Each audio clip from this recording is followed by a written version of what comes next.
Hello, welcome to this video. Today in this video I will show a simple real quick method to change your language of your YouTube. If you accidentally change your YouTube language and you don't know how to change it again, because you can't scroll down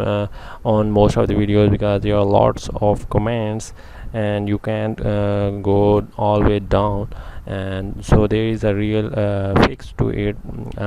Short method for doing it is that you come to any of your YouTube video, click on these three dots and then click on this add translation,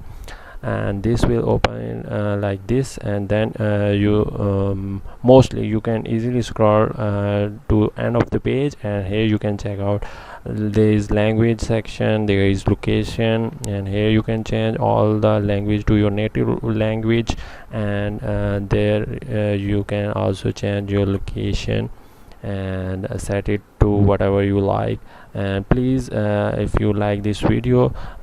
give it a thumbs up, and do subscribe to our channel. And